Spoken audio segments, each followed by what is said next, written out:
Hello, everyone. Thank you so much for being here, and thanks, Wikus, for being here. Wikus, you are the Deputy Photo Chief for Africa for AFP in Johannesburg. We know each other very well, so it's funny to be in this setting now. We're friends and colleagues, and we've known each other for many years. And thanks so much for being here and for sharing all your knowledge with us today. No problem at all. Thank you for inviting me. Of course. And thanks everyone for being here. I see in the chat that you're literally from all around the world, so that's great. So let's start off right away because we have a lot to cover. Can you maybe share, Wikus, how your career started, how you ended up at AFP, and also what your role is as an editor there? I started being a freelance photographer in 2012 for local newspapers in South Africa, and worked throughout the years. And I was living in Cape Town at the time, and then in 2016, at the end, I really struggled to find work in Cape Town, so I moved to Johannesburg with my camera bag and a bag of clothes, and I'm still here. So it worked out. I started when I was in Johannesburg. I carried on working for the same publications, just in a different area for the South African publications. And I did my first job for AFP at the end of 2017. So then I was a freelance photographer for them in South Africa, and I think it was about 2018, I got really interested in the way assignments are given and how the photo desk works and what happens with the picture after you've sent it to the photo editor. And I kept on asking Marco Longari, who's the Africa chief photographer. I kept on asking him, how do I become an editor? And he just said, no, take pictures. And I was like, okay, cool. And in 2019, I did my first assignment for them outside of South Africa. I went to Mozambique for Cyclone Idai. And later that year, there was a small contract that came up for having a photo editor in Johannesburg, looking at, dealing with the sub-Saharan Africa content from AFP. So when I started, I was just a photo editor, which I worked shifts. So I would come in at like 9, leave at 6, or maybe a bit later, depending on the general news production of the day. And at that time, I was just receiving images, doing the metadata, making sure that it's all good before I publish it onto the photo wire.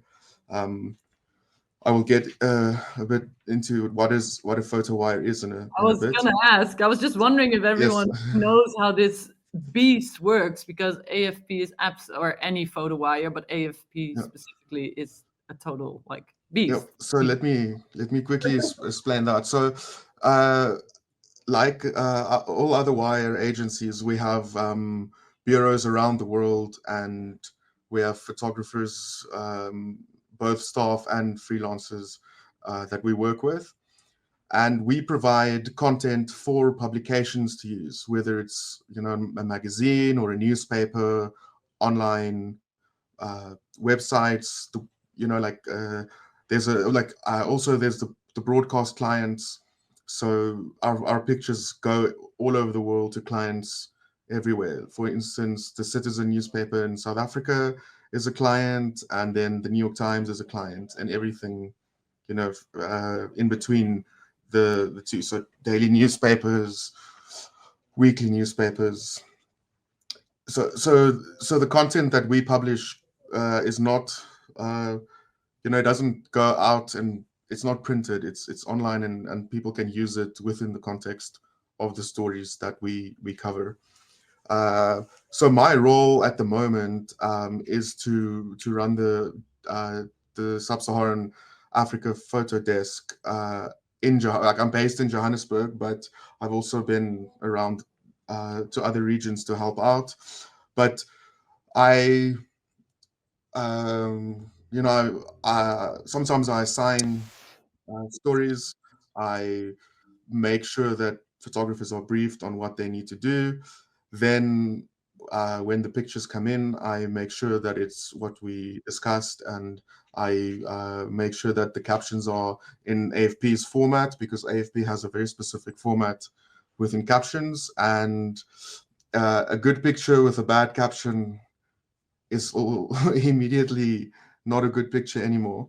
So it's a one of those things that you need to remember, that a photo is only as good as its caption. That's so weird. And I like that.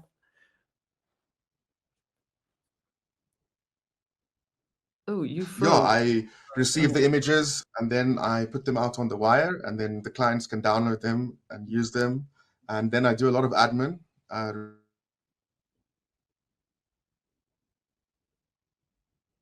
think you're freezing up a bit, or it's me. Let's see. I think you will come back to us. Oh, or not.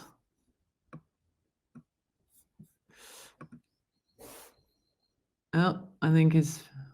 Oh, you're good. Thank you, Andre. It's not you. Okay, good. I wasn't sure. Hi, everyone. Okay, Wikus is hopefully on his way back. In the meantime, I think what we're going to do, we're going to pull up his presentation. Wikus, we lost you for a second. I just need to... But you're back. Oh, now he's really gone. He will rejoin. So what we will do, we'll share the presentation that he made. Emmanuel Crosset is saying it's the office Wi-Fi, and you know it because you work there, or you work for them. Okay, my Wi-Fi is good, but without Wikus, I am a bit lost. I mean, I can go through his presentation, but that's not going to save us. So what we're going to do, we're just going to wait for a bit, and I hope the Johannesburg Wi-Fi is going to come back to us. I am going to turn on my phone to see if he's typing anything to me. Not for now. There he is rejoining. I hope, and otherwise, I don't know what to do, but we'll get through it. Yeah, let's just wait. Hello? Yeah, there, you're back. I'm back. Ooh, sorry about that. Nervous. No, you're fine. No, I'm sorry. Must be the internet that's letting me down. It's okay. Someone did say it might be the office Wi-Fi. Someone, Emmanuel.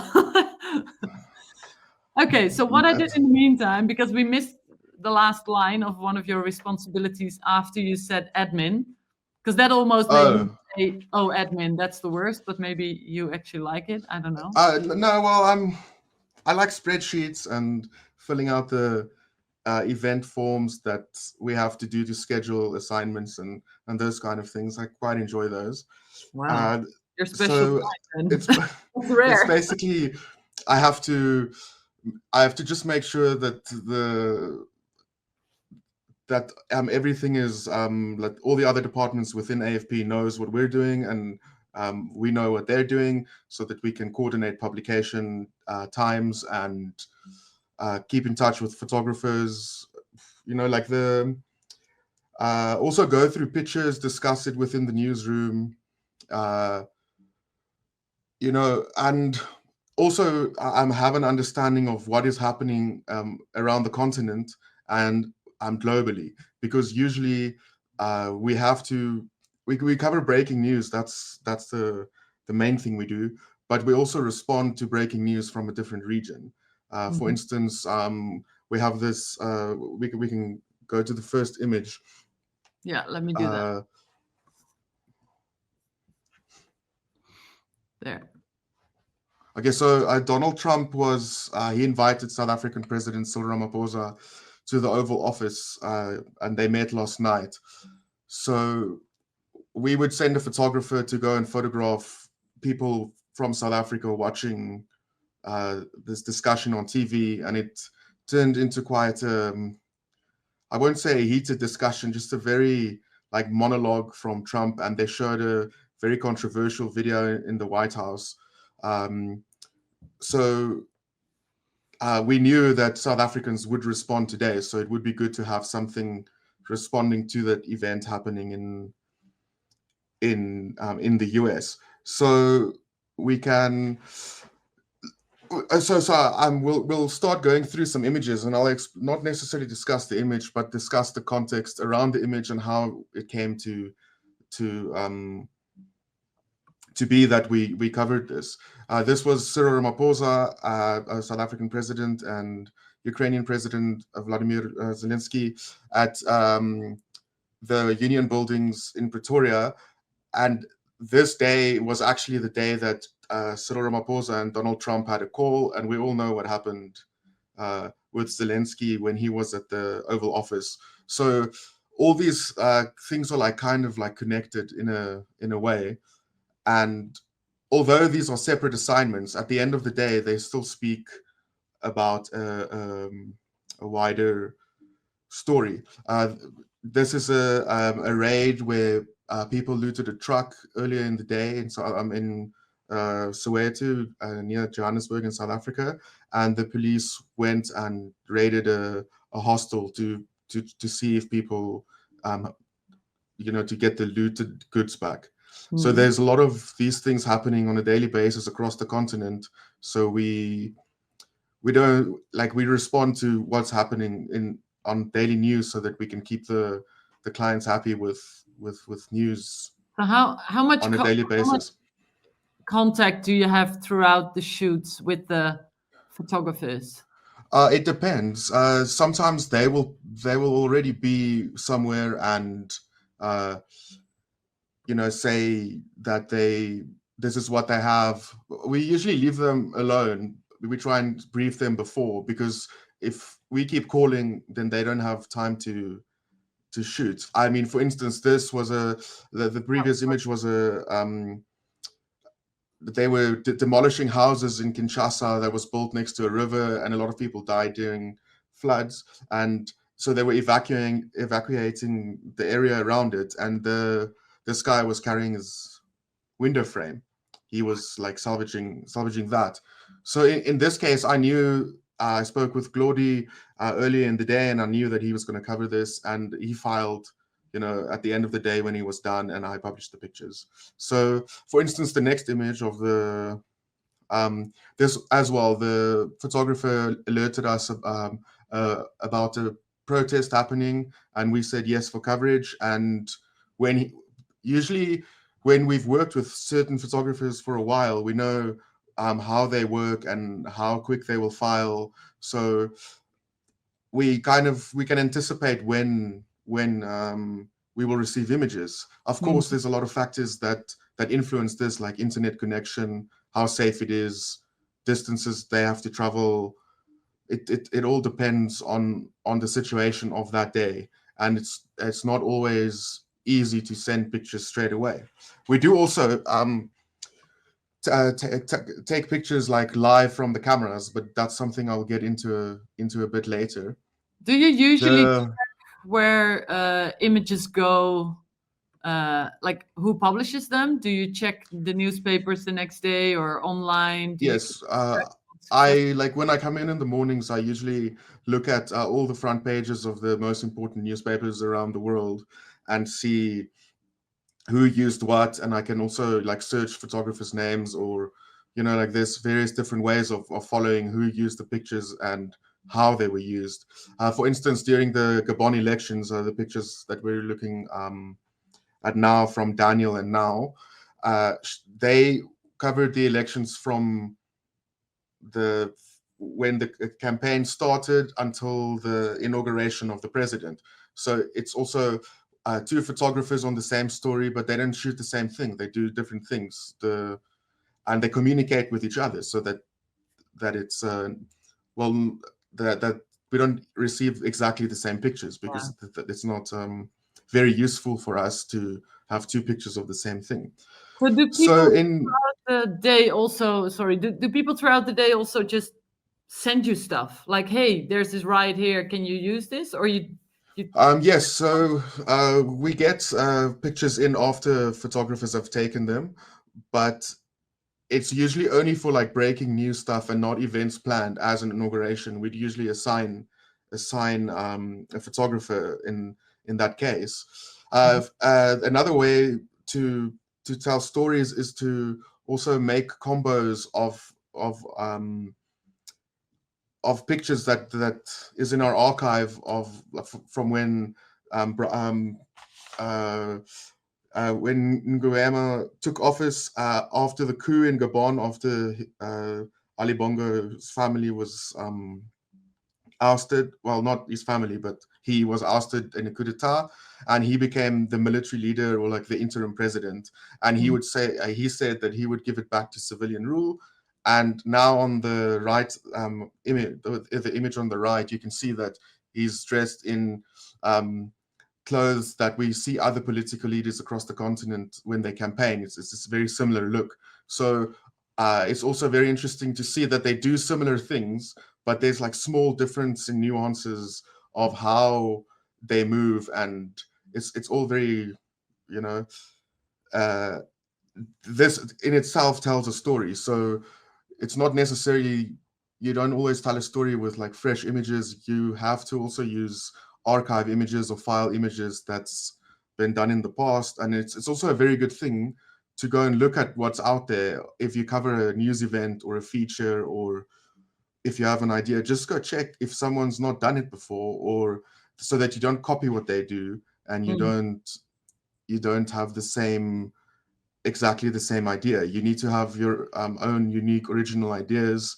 And I think that's like quite a something that sometimes happen is we get pictures of stuff that we did like a year ago or a couple of months ago, so people didn't do the research properly to see this is where this is what we have, and what we're interested in. A very good thing to do as well is to research the publication you are pitching something to. Like, for instance, we're a newswire. We cannot do a story feature about something you've been shooting for 4 years. So we cannot pay day rates for 4 years. So it's a very complicated thing to do. But that doesn't mean we don't do features. The next one from a photographer in Kenya, Tony Karumba, he did a story on the anti-venom crisis in Kenya. So he went to the communities where the I just want to find the name of the Watumu snake farm. They send people out into communities and do workshops with them to kind of not introduce them how to handle snakes, but just to say, like, if you do see a snake, this is what you should do, this is what you shouldn't do. Great shot. And so now it's not only about the anti-venom that's being produced, it's also about the community. And you can see that it's rural communities, and then they go to like the lab where they would extract the venom from different snakes. And the reason why there's not enough anti-venom necessarily is because if it gets imported, the snakes in different regions of the world are different. So they need to have, snakes from that region to produce the anti-venom. And this is, for instance, image in the hospital of someone that was bitten by a snake, and that's the venom that damaged the guy's leg. And so it's not only let's go and see how they make anti-venom. It's also going to the community. So we do publish features, and it can be shot over like a couple of weeks, or a couple of days, or in one day, or over a weekend. So if we go to the next one, there's all these days that happens across the world, and one of them was World Glacier Day. So ahead of time, we knew when it was, and it was a global thing that AFP did. We photographed a lot of glaciers across the world, and Louis Tato, also a photographer from Kenya, went to the Lewis Glacier on Mount Kenya, and this is the images that he did during a trip. So they did the summit to the second highest peak on, Mount Kenya is the second highest mountain in Kenya, in the region, and they summited the mountain and covered the story. So it's also not only a picture of the glacier that we want, it's a story around that. You don't have to, it's not always show and tell. You have to think of a way to tell a story so that it's not just, here's the glacier, and look how small it is in comparison to what it was. It's also like, who are the people, like the guides that take you up? What is the environment around the glacier look like? All these kind of things that you need to think about when you pitch a story, is that it should also have either continental, it needs to touch on continental themes or on global themes. So it's always a way, like, how does this story tell something else that's bigger than the pictures? Like, how does this relate to what's happening in the world? And of course, climate is a big thing at the moment, again, with like a lot of the things that we do at the moment is responses to what Donald Trump says and do, because like he doesn't care about climate change, but we can see the effects of it. So we have to do these stories about climate, because climate is one of the biggest things at the moment, one of the topics that people speak about. So when you are working on a story about glaciers, in this case, do you then, as an editor, let other editors, do you let people know, as in The Guardian, or do you tell them, guys, there's a story coming up next week? So basically, it would be for instance, we didn't. I prepared the images and then we left them for the environmental editor at AFP, and he would prepare a package. And when we send out packages, we package the photos in certain ways to say, like, look, this is the package, and these are the countries, and this is what you can expect. You can search the rest of the pictures here. That's like a way that we package them for other photo editors. But we won't send it out on the day of the World Glacier Day. You'll obviously send it out before so that people can use it. Yeah. So you also have to know that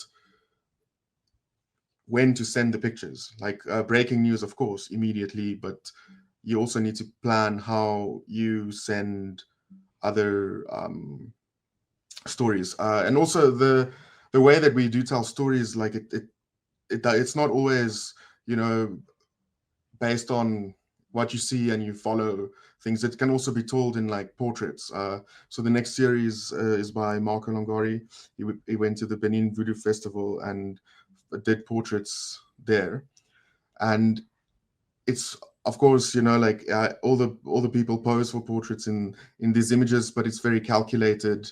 It's very well thought out, but still, these portraits tell you a lot about the voodoo culture, because the background is, it's in like every little detail within the picture is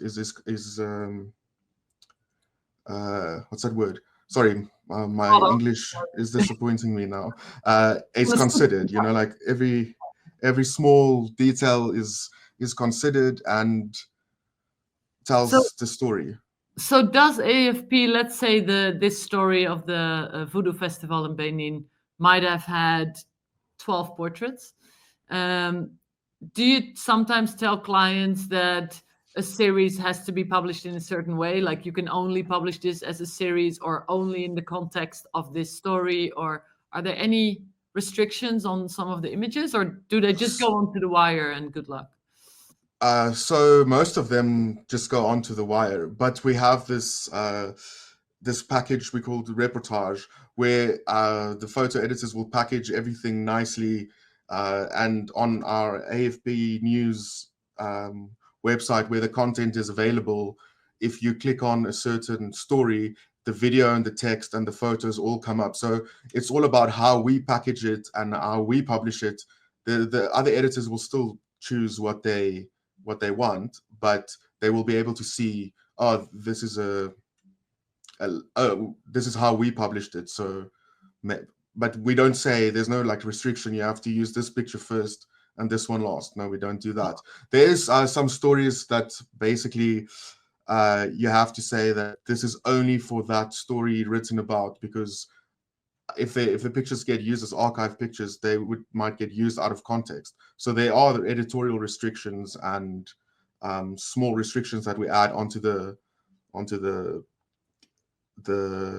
caption information, like onto the metadata information. That's why metadata plays such a big role currently, because the more metadata we give, the easier it is for people to use and understand on how to use it. So it's extremely important. I really think, I remember when you spoke about metadata with me a long time ago, on the things that you can actually check that I didn't even know. Yes. As an editor, you can really see more than I ever thought you guys can. No, metadata gives a lot away. It's and it helps when you receive pictures that you don't know who the photographer is or where they come from or what's going on. Then you can check the serial number of the camera. You can check exactly what they did with the file in the XMP information. You can see when it was shot. I mean, of course, sometimes you can get the date wrong on the camera, then it just needs to be changed. But there's a lot of information. We can see the settings of like your aperture, your shutter speed, your ISO. We can see all of that. And then we also use that sometimes to tell photographers, okay, when you go shoot something again, maybe try do things a bit different and try these settings so that your pictures are not as dark in a conference, or the picture might be out of focus because you used a very wide aperture, but it was a group picture, so only one person's. And I'm making things up now. I'm not pointing to any specific photos, but yeah, we can see exactly how the picture was taken, and that gives us a lot of information on how to use the picture, or if we have to use it or not, because sometimes we get pictures that's ripped from Facebook or Twitter, or sorry, X, and then people pitch it, and then you ask for the original files, and they email you a 45 or a 95 kilobyte file, and they're like, no, that's the original. And nowadays smartphones will not take a picture lower than like a megabyte and a half. Like it's so there's like these little, yeah. So that's a one way to also fact check what we receive.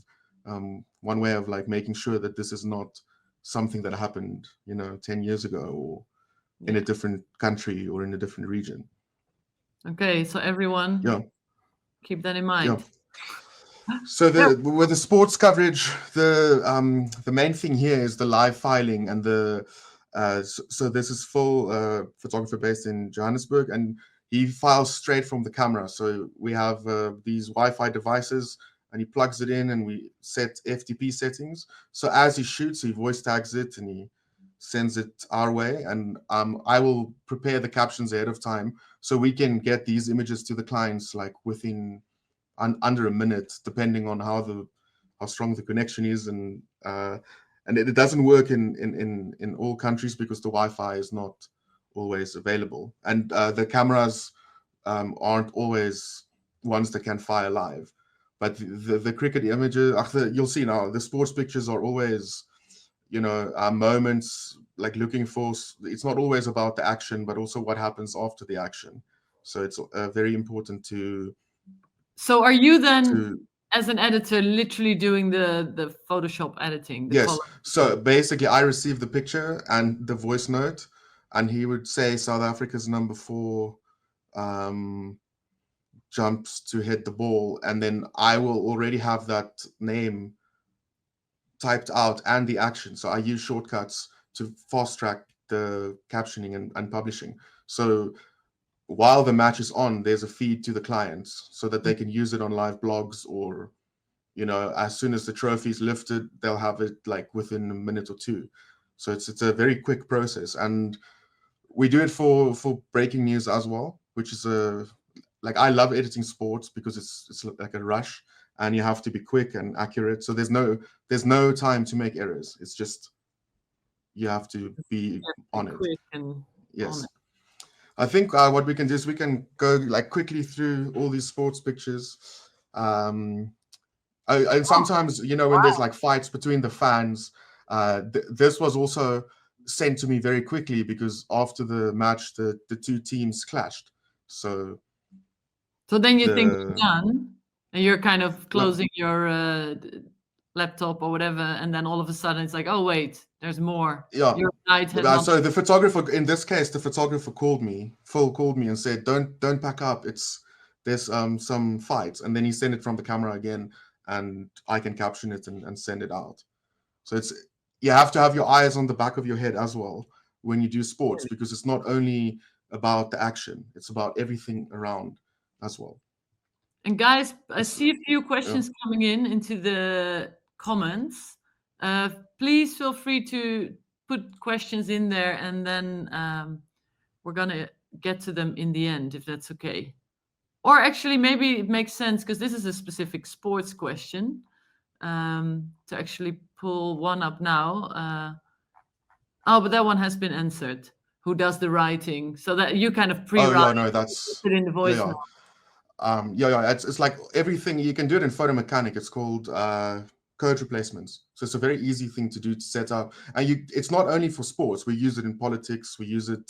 What's like, it called? let's say, I know code replacements. Code replacements. Okay. Yeah. So you basically make like let's say /02/ and then if the number of the player is that, then. But you can do it for anything. You can do it for the actions as well. So in this case, a player celebrates after the dismissal of another player, but you can go very quickly because you don't have to type the full word. You just do the shortcuts. Of course, you have to learn them. Celebrate or whatever, and then it knows.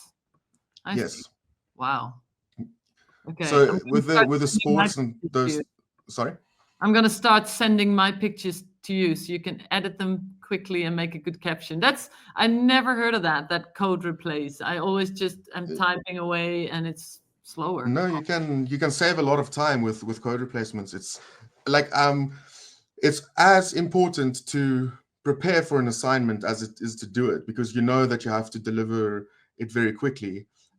You need to know, okay, but because in this case, you know who the players are, you know where they're playing, you know what they're going to do. There's like only that much that can happen. Okay, of course, I didn't have a code replacement for loses his bat because that doesn't happen often. So this image is like, okay, so now I can just quickly type loses his bat and while playing a shot. There are like small things you have to do, but you can prepare most of it in advance, and that saves you a lot of time. I see an interesting question from Emmanuel Sileshi. How do you manage if breaking news happens in different countries at the same time? Guys, I'm gonna stop my camera for 5 seconds. I am hearing you, and I'm back in 5, so I am listening to the answer. Okay. So basically, what I do is, if there's breaking news in multiple countries, I would look at the feeds, how they come in, and decide, okay, these are the most important pictures, move them first, go on to the next story or the next country, move a few of those, and as they come in. And also that's why it's important to know what is happening around the world, so that you can, move your pictures as fast as you can. And also, you know that, okay, there's enough out of this story, now you can move on to the next one. It's all about like preparing things in advance. So it's And how big is the team in Johannesburg? So it's me and Marco Longari. Then we have freelance photographers across the Southern Africa region. Then we have a chief photographer and 2 staff in Kenya, a chief photographer in Abidjan, and another staff photographer in Abidjan, a chief photographer in Lagos and in Dakar, and everyone else is freelancers. And in certain areas, people work more with us than others because, you know, the stories, there's more news or more stories that that clients want. But so Regions, you mean?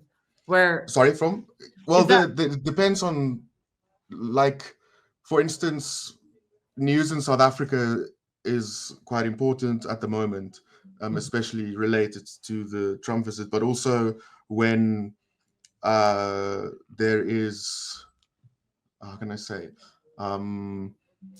there's like a big explosion in Equatorial Guinea, then that will be big news because like something would have exploded. Or I'm trying to think of a recent example quickly. Couldn't it be the conflict we're now gonna look at? Yes, we can. Let's start speaking about the conflict because this is a very good example of how a wire functions at its best. Because it happens. Yeah, no, go ahead, go ahead. Because it happens in across the region, and there's multiple photographers, multiple cities, multiple countries involved in telling the story. So organizing and maintaining like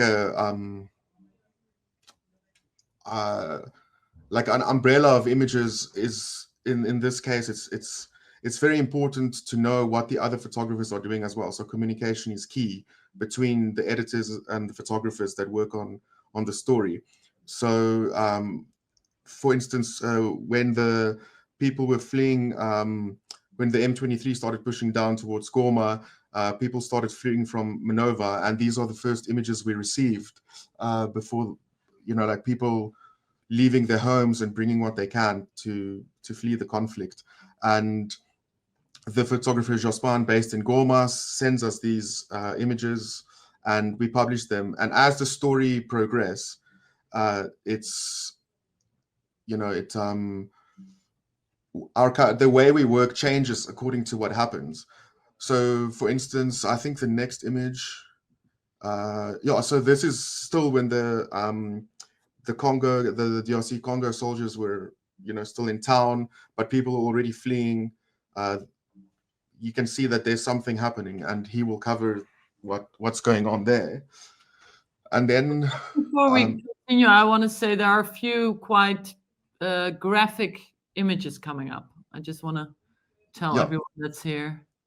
Yeah, you are seeing a lot of graphic images all day, so you're very used to it. Yeah. So yeah, it's something that you get used to seeing, but again, it's part of our job. This is what we chose. For instance, there's also a way to tell stories about, like, especially when something graphic has happened. In this case, it was a suspected M23 member that was burnt and stoned, and you know, there's a very nuanced way to photograph this, and the only way you get to do this is if you photograph all the time and you understand the story and you understand how you want to tell it. So it's not an easy picture to take, but I think in this case the photographer did extremely well to take a picture showing exactly what's happened and, you know, the consequences of what happened. And because you can also see that there are some kids gathering, like you can see the so it's a very, it's not, you don't always have to go like show and tell. You have to think, how can I tell this a bit different? So now these pictures by Tony, he was in on the other side of the border. So he was in Rwanda, and these were the people fleeing the conflict. Not on this image, they were military contractors that were also leaving. I think I can't remember where they were from, but these guys are they are part of the soldiers that said, okay, we don't want to fight, and they flee into Rwanda. So now we have a photographer on the other side. So now all of a sudden, the story is the same, but it's a different photographer, different different space. The same with this. The M23 soldier stands there in the background looking at the people, who's leaving DRC for Rwanda. And you can how you put this together with, I mean, how you combine it, because it makes the story so much more. And here it's again, this is in Kinshasa, the Rwandan embassy that was attacked. So it goes, like, the story doesn't stay in Goma. The story evolves out of Goma into different parts, and then you need to know, okay, what happens here, what happens there, and you need to send different photographers to different cities and anticipate what's coming next. Luckily, we work with very experienced photographers and very experienced editors that know these things.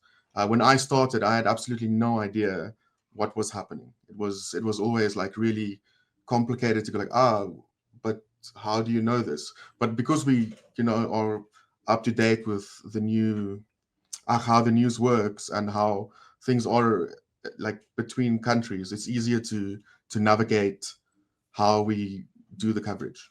Mm-hmm. Andre is asking, how do you consolidate seeing graphic images so often and keeping your wits about you? And how do you deal with the potential secondary trauma?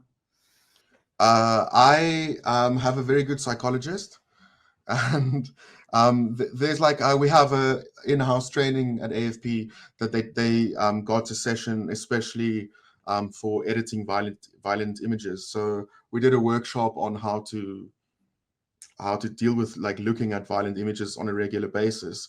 And one of the small things that always helps me is that I know that I'm going to look at violent images. So you sit down, you do it, and you go. Or you stand up and you look at your screen from a different angle. So you disrupt your current workflow in order to just know that this is not the norm. This is not the only thing that I'm looking at. Is because also we don't only, like you'll see now, there's a picture coming soon about like, of course it's very complicated to cover things in a conflict zone, but there's there's burials and things that carry on. I think the picture that I'm talking about will come up soon. Not this one, not this one, not this one, this one. People still get married. People still have Valentine's Day.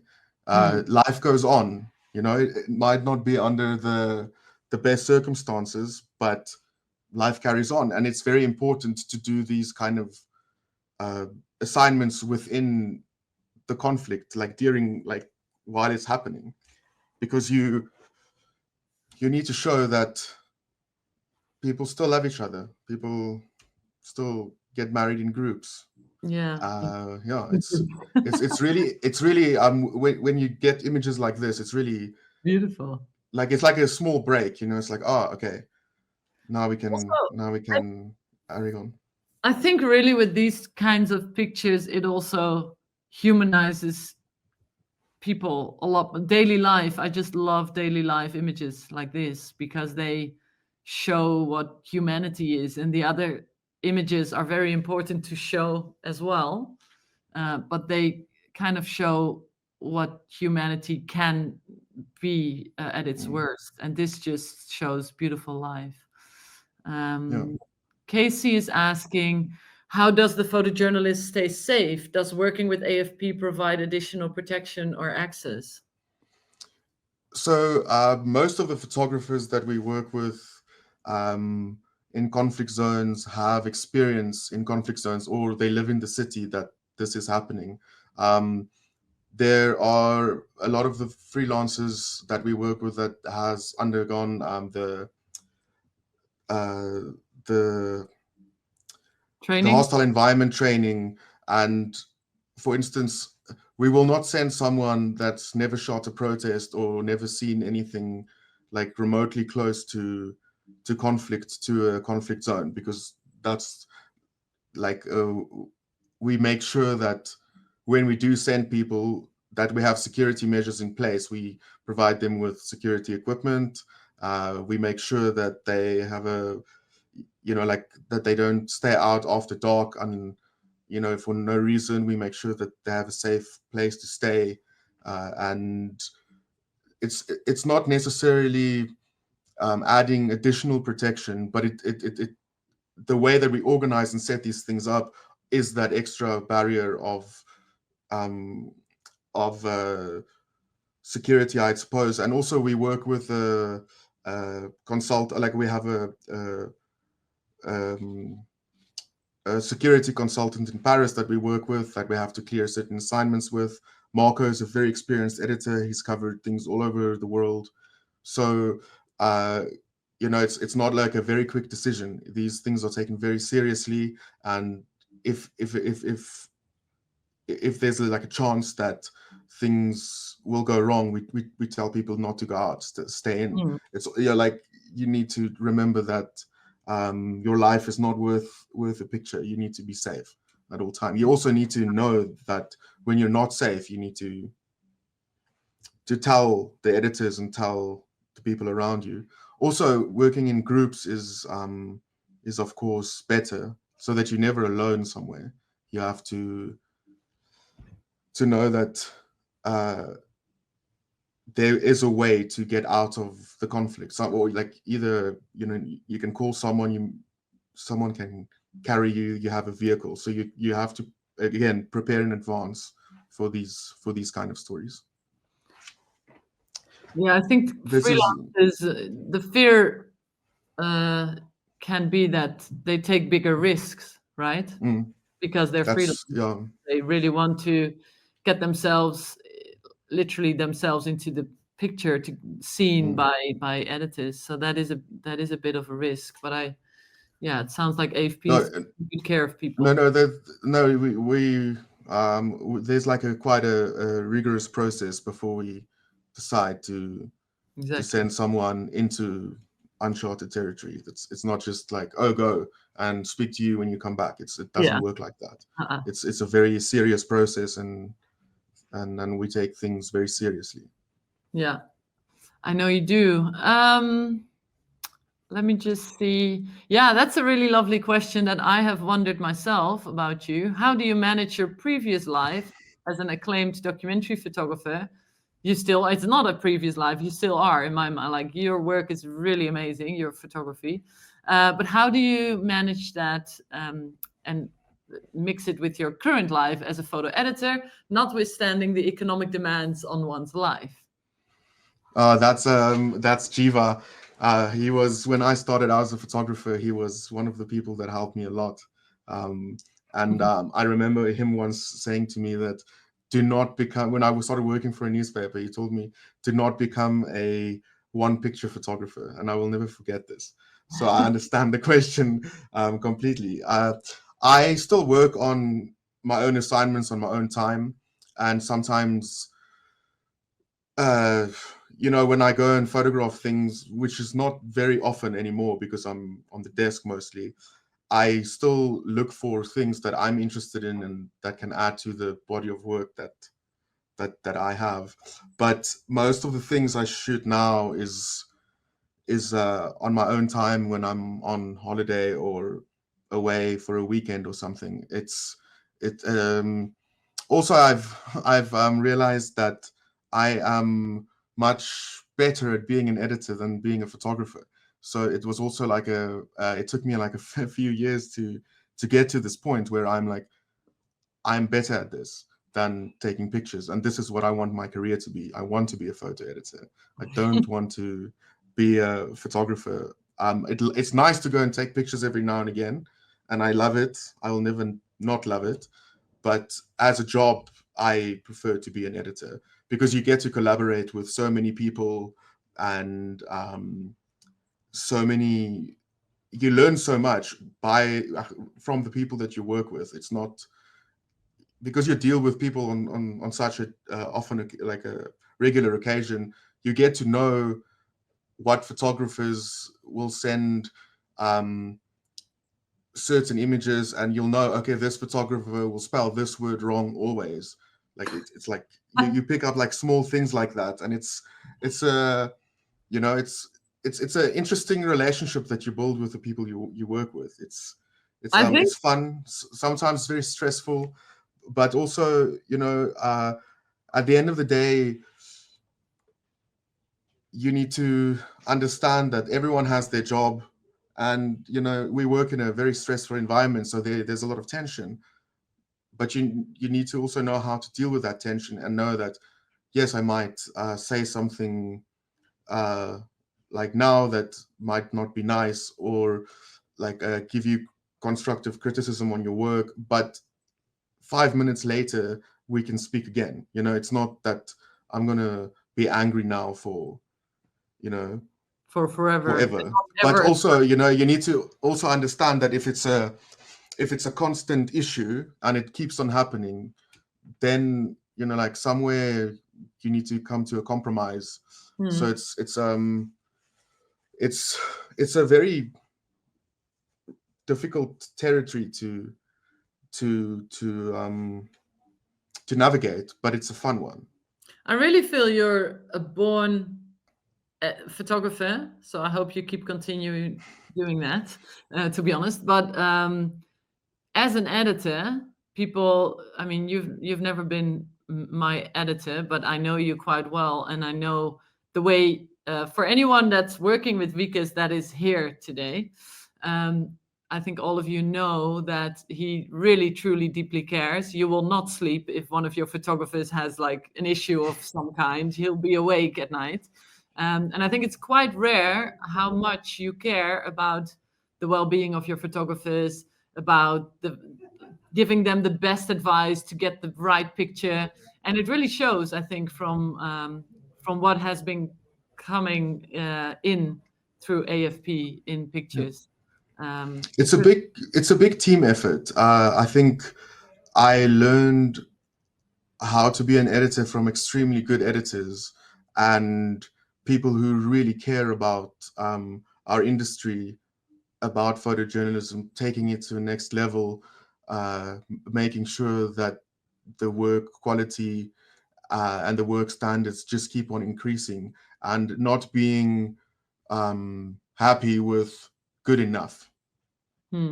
But it's like we have to always know that we have to work to do our best. Every assignment, everything we do needs to be the best at our best at our best capabilities, because that's how we will be able to keep on working, if we work towards this and not just settle with let's just do screen grabs of everything on video. No, please, let's not go there. Yeah.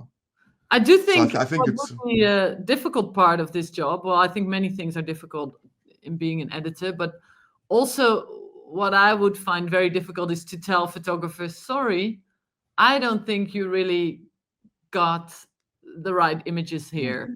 Does that happen a lot, where you have to guide people into, because I'm thinking about that because you just said we want to get the best and not settle for less. And so is there a lot of feedback, and sometimes like you have to tell people Yeah, so again, it's a very complicated question and a very complicated answer, but you need to because we're a photo wire, we need certain production, we need a certain kind of production, because you need to cater for clients, like I mentioned earlier, from the daily newspaper, the local daily newspaper, and then a magazine that runs features. So you cannot just do one image stories. You have to think beyond that. So again, it goes into the planning, it goes into this discussion with the photographer beforehand, is like, this is what's possible, this is what we need. And if they pitch stories, they need to tell us, this is what I am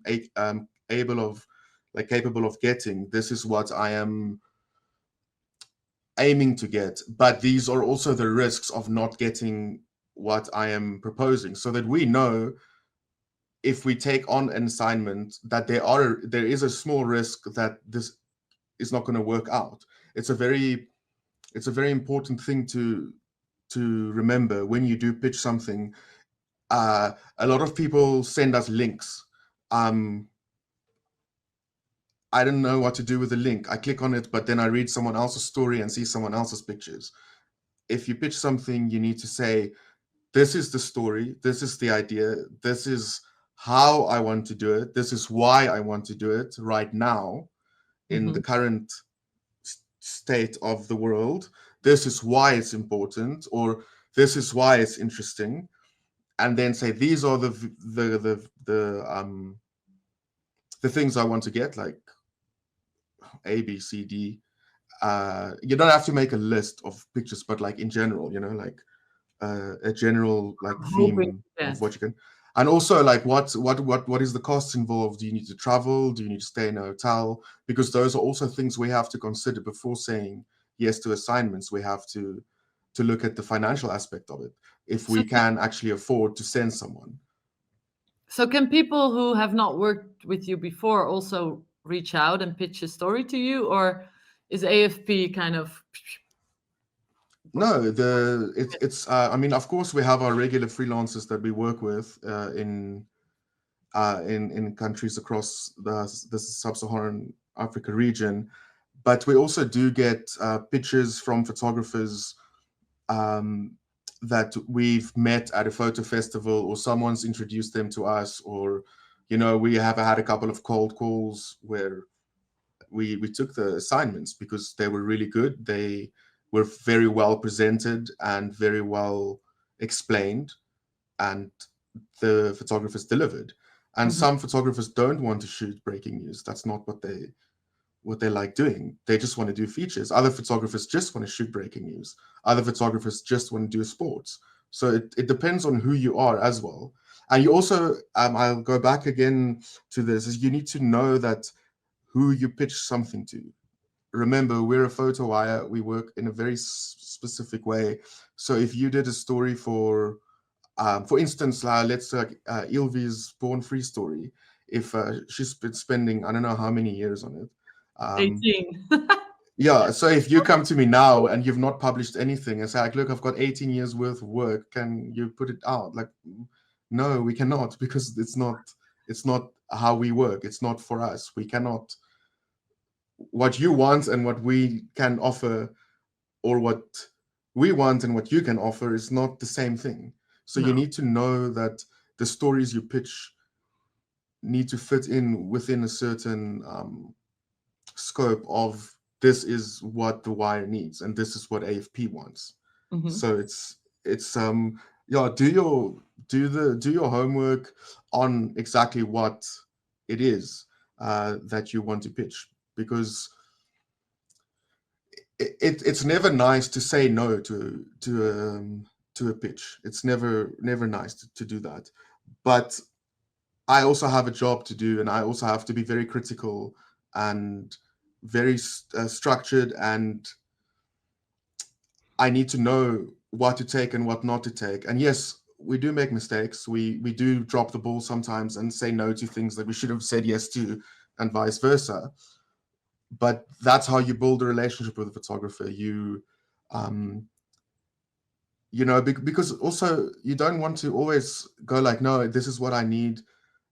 I need 5 headshots, 2 general views, one, you want to give them some freedom. The photographer needs to have freedom to do their style and their, you know, like the way they photograph. And once you have your style and the way you do things, then when we have to assign, when we have to do like assignment or hand out assignments, we know who to ask, because we know, okay, this photographer is great at this, so we'll send him or her, you know, or this photographer has these contacts because of a long-term project she's doing, and then we would send her because it works in that way. So it's also good to publish your work. So, because there's some more questions coming in, but I'm not sure which slides are going to come up. Oh, so the rest of the slide is Becoming it's just a bit of a thing. again, like just showing It's gorgeous. the for instance, this assignment you cannot plan ahead of time because you don't know what's going to happen the next day, but you can anticipate what's going to happen.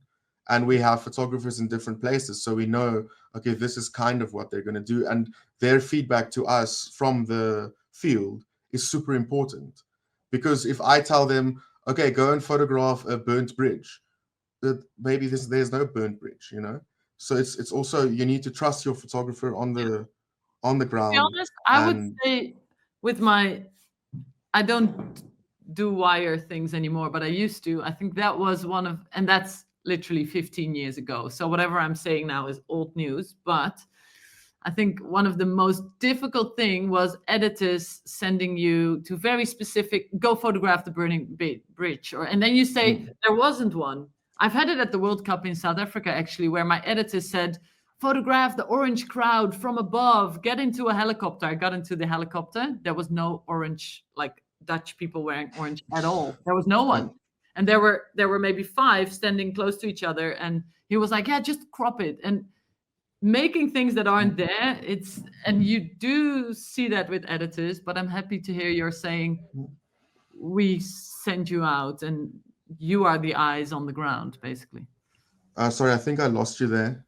I said you are luckily saying to your photographers, you're the eyes on the ground, and you're not going to micromanage from Johannesburg and tell people to find certain things that aren't there, or maybe aren't there. Oh, he's gone again. No. Look at that. Is it? You guys know. Am I back? stuck or is he stuck? Oh, yeah. I am hearing you now. Can you hear me?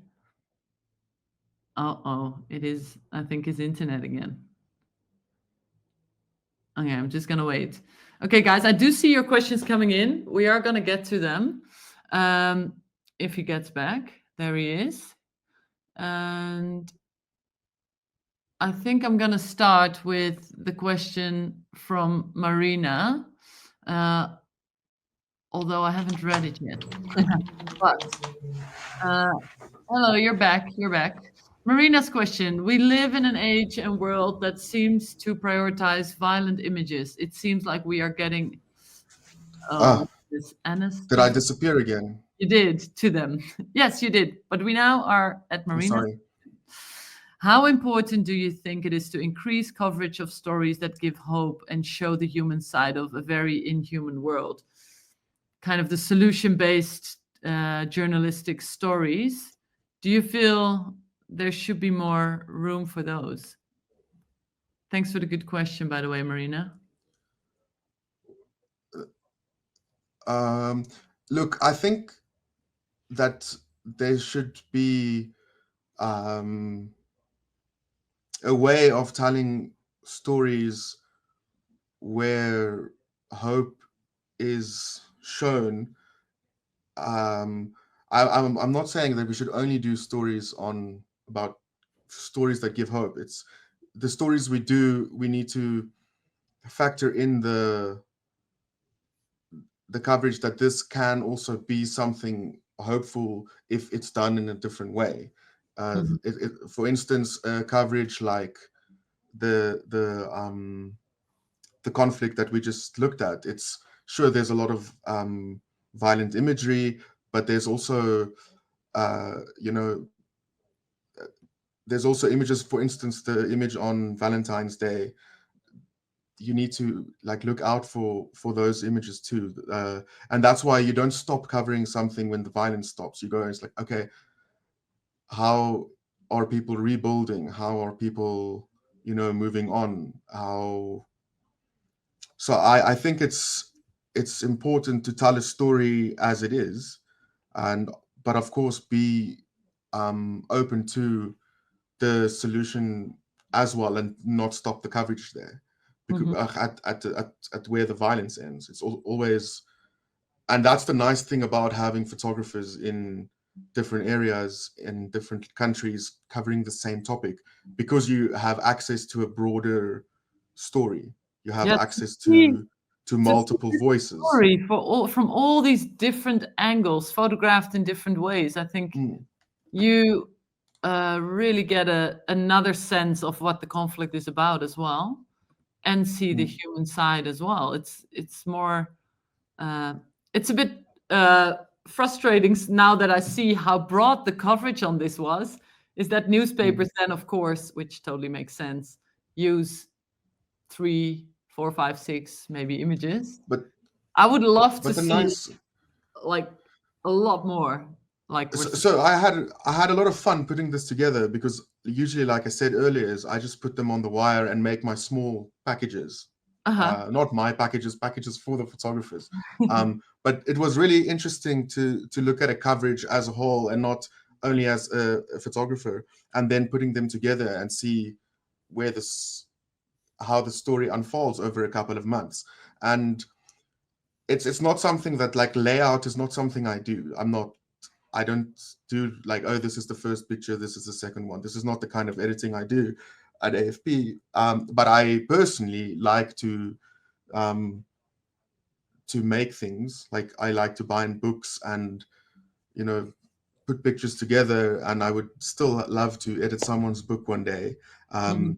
And those are the things that excite me. But I can do the other things, like, that's why I'm looking at beyond what I do at my work, because I do a very specific kind of editing, and it's, again, it's the specific kind of content that we receive. So sometimes looking at something from, like, a couple of months later, then you get the bigger idea. And it's it's not always easy to find a way to show it like this, but it is nice to show it like this. Yeah. And also, some of the photographers, like, I'm pretty sure that some of the photographers I work with I'll never meet. I'm lucky to have met quite, like, a few of them when they pass through South Africa, or when I'm traveling around to meet them. But it's a very interesting way also to communicate with someone, because a lot of the photographers we work with, they speak French, and I don't speak French. And so a lot of the conversations happen through Google Translate, and things get lost in translation. Yeah, that's not. But you learn how to work with people. Oh, sorry, I miscredited this picture at the end. This is not Luis's picture. I'm sorry. See, I also make mistakes, but you have to claim it, huh? You have to claim it. Well done, If you did make you a mistake, you claim it and you correct it. So whose picture is it?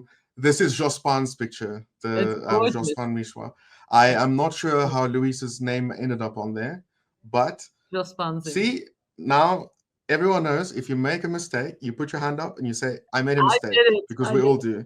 Okay, it's it's very important. If you make a mistake when you pitch stories or send captions through, don't leave it until a month later and then say, oh, I made a mistake. You need to tell people immediately. Especially with Wire, because it just yes spreads like a wild. There's a way that we can sorry, but this thing's bothering me now. Just go back to the previous picture. Like, I can't see them. Keeping my mistakes. Yeah, I made my mistake, but you kept on showing it to me now. No, this is fine. This is Luis's picture. But 2 last questions that we need to get to. Okay. Or did I now, like, what were you going to say? No, I was just going to say that when you make a mistake, claim it, communicate it, and don't make it the next time. And then never look at it again. That's why we're now 1 picture back. No, you can show me later again, and won't sleep tonight. But that's my problem. So it's okay. Okay, there's one. There are 2 questions. One that was way in the beginning. Exactly. Thank you so much, from Daniel. That was way up there. Daniel's asking, what are the criteria for photographers to work with AFP?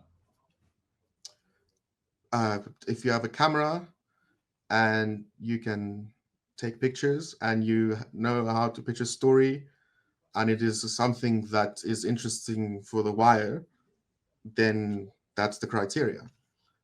Also, don't work if you have a job with another wire agency, then no, you cannot also work. Like say you're a staff photographer for another wire agency. No, we can't take your pictures then. It's like also if you're a freelancer and you work for us on that day, then we need to know that that's going to be our production, not the same picture somewhere else. So there's no like criteria. It's just you need to have a good idea and know how to pitch it and at the right moment. And then we get emails all the time, and we work with photographers when they pitch stuff. But if we don't get pictures, we can't